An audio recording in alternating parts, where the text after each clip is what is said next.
If you guys had known me or have watched my videos for 9 years, on the NASCAR side, I've been mainly known as a Jimmy Johnson, Jeff Gordon, Ross Chastain, Ryan Blaney, Kyle Busch, Matt Crafton, Brett Moffitt, and so on and so on. Yeah, I have a lot of favorite NASCAR drivers, but those are the brief list of drivers I am a fan of in NASCAR. My number one favorite Cup Series driver has always been Jimmy Johnson. My number one favorite NASCAR Truck Series driver has always been Ron Hornaday. But if you guys have been watching my videos since at least 2016, chances are some of you guys know that my number one favorite NASCAR Xfinity Series driver is Elliott Sadler, and another driver was Regan Smith. But today, I want to talk about Elliott Sadler. This is going to be a personal episode of Racing Stories, so with that being said, let's get into it.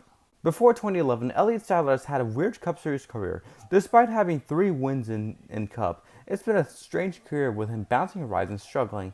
After 2010, Richard Petty shrunk his 3-car team to a 2-car team. Elliott Sadler was let go after 2010 and was left without a ride. Coming into 2011, Kevin Harvick Incorporated signed Elliott Sadler to run full-time in a number 2 car with One Main Financial as a sponsor. Elliott Sadler has had a pretty good and consistent 2011 season, but lost the championship to Ricky Stenhouse Jr. What cost him the championship was to crash in turn 3 when Jason Leffler got into the back bumper of Elliott Sadler, got around, and hit the wall. A big wreck took place. Despite having a winless season, that season made me become an Elliott Sadler fan because of how well he did. He got my attention the most. At the time, I had never had a favorite NASCAR Nationwide Series driver. His good season made me become a fan. In 2012, Elliott Sadler would still have his number 2 One Main Financial Chevy Impala ride, but he would race for Richard Childress Racing after Kevin Harvick shut down his trucks and Nationwide Series team. Elliott Sadler would have a better season. He would win 4 races, once again finish second in points after a deja vu crash that took place at Phoenix once again in turn 3. Adding the salt to the wound, he would once again lose the championship to Ricky Stenhouse Jr. After the 2012 season, Elliott Sadler would not return to Richard Childress Racing. Instead, he would race for Joe Gibbs Racing in number 1 One Main Financial Toyota Camry. So it's basically Joe Gibbs and Richard Childress trade drivers between Elliott Sadler and Brian Scott. 2013 was a solid season. He once again had a winless season. His best finish was a second to Brad Keselowski at Kentucky after it was rain shortened. Other than that, he had 9 top 5s and 20 top 10s, and an average finish of 11.4. It would finish 4th in points. The most laps Sadler led in a race was in 2013 was Chicago with 81 laps. At Chicagoland, would finish 4th after starting in 2nd. 2014 would be a slightly better season. He did finally win a race for Coach Joe at Talladega, but that would be his only win of the season and race for Joe Gibbs Racing. He had 1 win, 7 top 5s, 25 top 10s, and an average finish of 9.4 and finished 3rd in points. After the 2014 season, he would not return to Joe Gibbs Racing. It would race for Roush Fenway Racing in 2015, racing a number 1 One Main Financial Mustang. 2015 was not the best year to be an Elliott Sadler fan. Not only he was winless, but his season was just mediocre. The closest he got to winning a race in 2015 was at the 2nd Daytona race, where he finished 2nd to Austin Dillon. Other than that, it was just a mediocre season with only 4 top 5s and 17 top 10s, and finished 6th in points. Thankfully, Elliott Sadler only stayed with the Cat in the Hat for only 1 season in 2015 and moved to Junior Motorsports, the number 1 One Main Financial Chevy Camaro for the 2016 season. Finally, Elliott Sadler would be competitive once again and go for wins. 2016 would be the case. Elliott Sadler would not only be competitive for wins, but also be competitive for championships for the first time since 2012. After a controversial birthday win at Talladega, Elliott Sadler would finally win at Darlington after racing against a hungry and fast-charging Denny Hamlin. It was a special win because he always wanted to win and get the hands of the Lady in Black after taming with her for so long. It was also special because Junior was out for the rest of the season due to concussions, and he wanted to race for Junior. Elliott Sadler would once again win the 2nd Kentucky race. After a 3-win and consistent season after losing the championship twice, Elliott Sadler would finally win his first NASCAR Xfinity Series non-chase championship. 5 years earlier, he came back to the series after losing a full-time Cup ride, and now he is a NASCAR Xfinity Series non-chase champion. His championship stats are 3 wins, 14 top 5s, 29 top 10s, and an average finish of 6.8, which was, stat-wise, his best Xfinity Series season. Now that the 2016 season's over, we are now at the point of the story. After the 2016 season, changes were made. in the lower series in 2017. After years and years and maybe decades of bushwhacking, leeching, and Cup drivers stealing the spotlight and winning races, NASCAR has decided to limit Cup drivers racing in the lower series. Cup drivers can do 10 races in Xfinity and 5 races in the Truck Series. Coming into 2017, I personally thought this meant Elliott Sadler has had a chance to win more races. I had confidence and was ready to see Sadler win races and compete yet for another championship. In Daytona to kick off the 2017 NASCAR Xfinity Series season, Elliott Sadler was the dominant driver of the day. He had a chance to compete for the win. Unfortunately, with 17 laps to go, Austin Dillon gave Elliott Sadler a bad bump, which triggered a big crash and ended Elliott Sadler's Daytona dominance. Okay, so Daytona was not meant to be, but it's okay.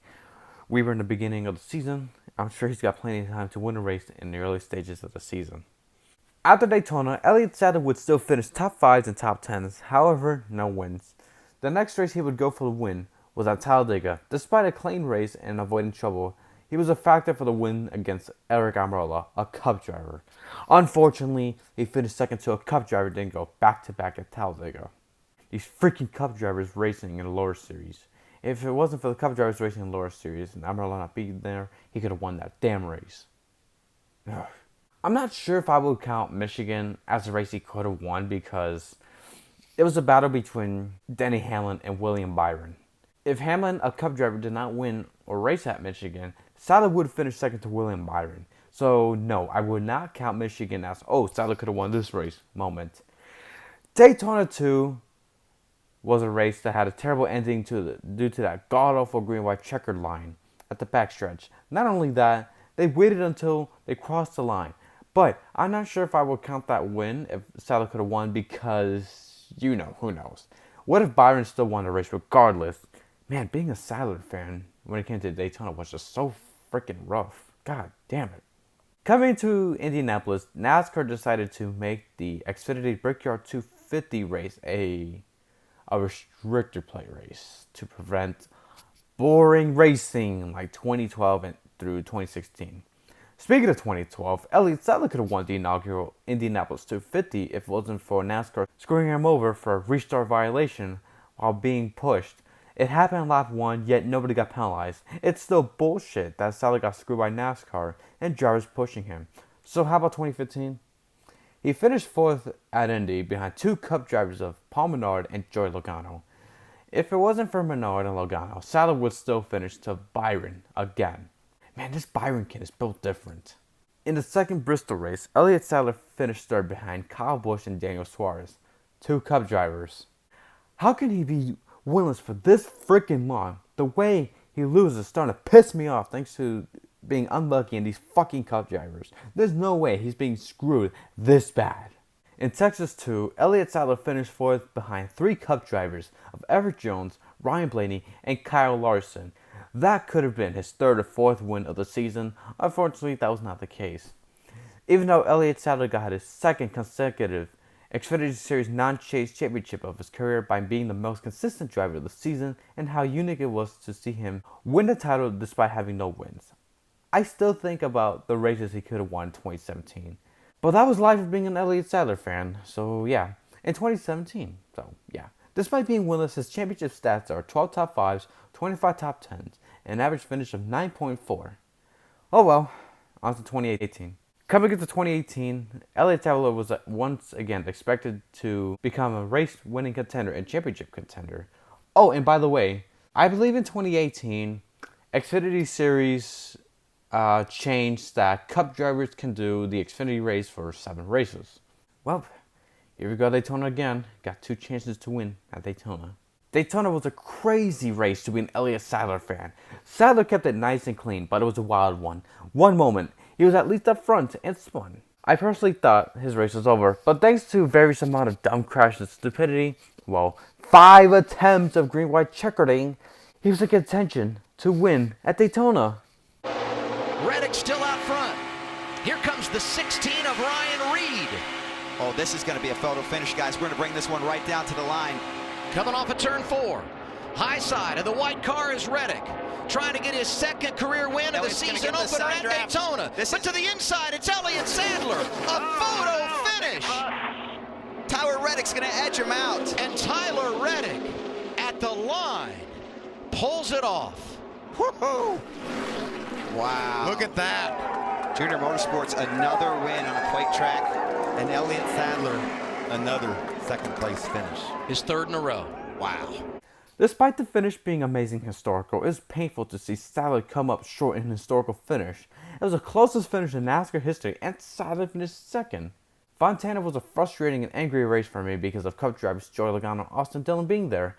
I was also mad because I remember seeing Elliott Sadler and Justin Allgaier race side by side for second. I was so pissed because it was helping Joey Logano pull away. Logano would win the race and Elliott Sadler would finish third. And I was mad because Casgrella wrecked at the finish, and I personally wanted to see Sadler have a shot to win at a green-white checkered. I was so mad I actually broke something. But another cup regular. Another cup Oh wait! regular Oh win. wait! Oh no! Oh, we got a wreck! Caswell! I thought they were a little closer than that. Whoa! Oh! Oh! Why did you do that a tour ago? If you guys didn't know, I did break something. If you guys didn't hear anything, I actually broke something. I broke an old lightsaber I got from Busch Gardens from the 8th grade trip almost 3 years ago. It wasn't working anyway. I was just holding on to that the entire time because I was pissed. Here. It was actually this. Okay, you guys are wondering, how the hell did I break this? Well, I was so mad. I didn't know what to do, so I had the sword on me. I actually went this. Bah! And it was like some pieces scattering all over my room. I was that mad. Speaking of pieces, this is one of them. That's going in a trash can. Yeah, legit. I was so mad. I just did this. Like that. I was so mad. It wasn't easy being an Elliott Sadler fan for the past 2 seasons, but looking back at it, yeah, Sadler would still finish second if Logano was not there. But I wonder what would happen if it wasn't for Sadler and Allgaier going at it while Logano was being pulling away. Too many what ifs as a Sadler fan, huh? Fuck. Dover was the next race that Elliott Sadler would have a chance to contend for the win. During the laps of his sponsored race, Elliott Sadler and Justin Allgaier would once again battle it out for the win. How did that go? Well... Back to the stripe. White flag is out. 1 lap to go. Brought to you by Credit One Bank. Allgaier leading Sadler. Traffic ahead.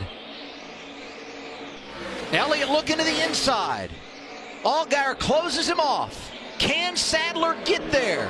A win and $100,000 on the line. Nemechek is there. Sadler to the inside. Can he make it work?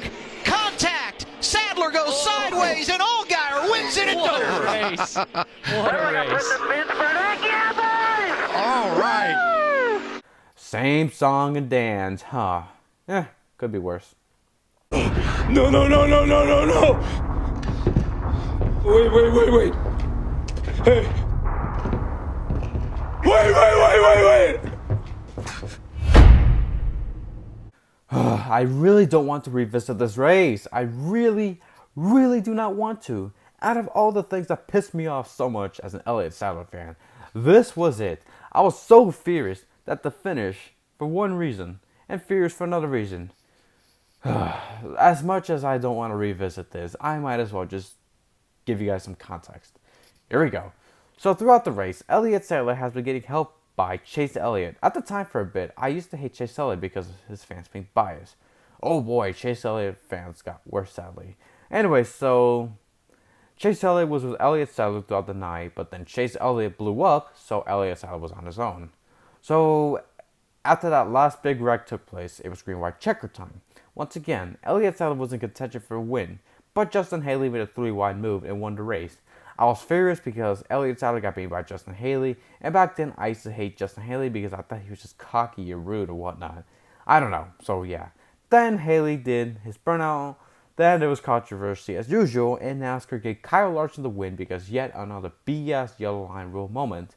That made me even more furious because Elliott Sadler finished second to a Cup driver. It was a nightmare to be an Elliott Sadler fan because he's been too close this year. closer than 2017 races he's lost. After the second Daytona race, I gave up on Sadler winning races. It was just too painful. So I was just watching Sadler just, racing. But on August 15, 2018, Elliott Sadler made a big announcement. Yeah, I appreciate that. And first of all, thank you guys for, letting me come in here today and, talk about my announcement. And I really appreciate all the nice calls and texts and tweets and all those things that went out yesterday. I think the biggest part of the announcement and kind of getting it, off my chest and letting my fans and friends and everybody know about it is, that's what I'm going to miss the most. I have been so fortunate enough to create a lot of great friendships and have a lot of good friends through my journey in racing and in NASCAR, and got some great phone calls and text messages yesterday that, some of us were shared some funny stories and we laughed, and, we had some people that we kind of shared some tears with too. But as a person, as a dad, I just think the time is now to move on to the next chapter of my life. I love being around, my wife and kids. I love being Coach Elliott. I've already got another job, so that's cool. Going to be coaching a lot of baseball in the future, and looking forward to that chapter of my life. So it's a pretty easy decision for me to move forward, and I want to explain one thing. The reason why we worded it the way that we did, retire from full-time racing, is, Kelly and I have had a lot of discussions in the last, couple weeks, couple months leading up to this, and I love Junior Motorsports to death. They've been so good to me and my family, and I wanted Kelly to know and understand. I'm not sure what their plans are for next year as far as who's driving what car, who's doing what. I do know they want to be 4 teams, and they want to have a chance to go out and win championships. But I left it open-ended just in case they needed anything. If they needed me to run a couple races here or there to maybe fill a schedule, or to help a partner out, I would of course be willing to do that. But my time as a full-time driver is coming to an end, and I feel good about the decision. I can sit in front of you today and feel really good about where I'm at today personally. That's right. My all-time NASCAR Xfinity Series driver announced retirement after the end of 2018. At the time, I personally thought this meant that he had a chance to win at least one more race. I felt confident that he would get one more win before he hanged it up and spent time with his family. Unfortunately, that was not the case. Between Bristol and Homestead, Elliott Sadler would just lead 14 laps. Elliott Sadler's best finish between Bristol and Homestead would be a 3rd place at Kansas. Unfortunately, the Daytona 250 would be his last opportunity to win a NASCAR Xfinity Series race after winning at the 2016 second Kentucky race. Elliott Sadler would come back to do 2 more races in 2019, but he was just racing and called it a career after Vegas 2, finishing in the top 10, which was a nice send-off to my favorite NASCAR Xfinity Series driver. Normally, I would be a proud Elliott Sadler fan and appreciate what he has done to the series and as a regular. Don't get me wrong, that is the case, I am, but I do feel more hurt about the races he lost between 2017 and 2018, and has so many what-ifs. What if Cup drivers were not racing in Xfinity? What if Elliott Sadler didn't throw away some races? When Elliott Sadler won the 2016 second Kentucky race, I went back home for my homecoming as a sophomore in high school, turned on my TV, went on Sky with my friends, and saw him celebrating. At the time, I had no idea it would be his last ever Xfinity win. Even though I saw him celebrate, it hurts that I didn't witness his last win live as a Sadler fan. I knew Elliott Sadler was one of the best NASCAR Xfinity Series regulars of his time, but he was just so unlucky and threw away too many races. But at the end of the day, Elliott Sadler was still one hell of a NASCAR Xfinity Series veteran and still accomplished a lot regardless. Throughout his entire NASCAR Xfinity Series career between 1995 through 2019, Elliott Sadler won 13 races, 106 top 5s, 227 top 10s, 18 poles, led 2,056 laps, an average finish of 12.5, and 2 non-chase championships in 2016 and 2017. To this day, I think about Elliott Sadler.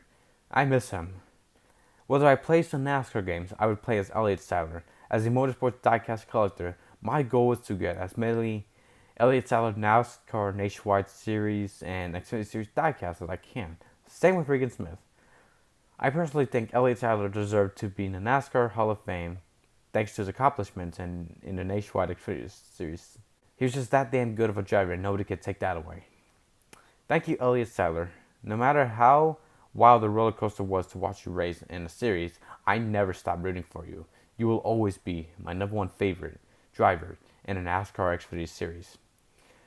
Thank you guys so much for watching this episode. This is the Impress 48 signing off. Goodbye, everybody.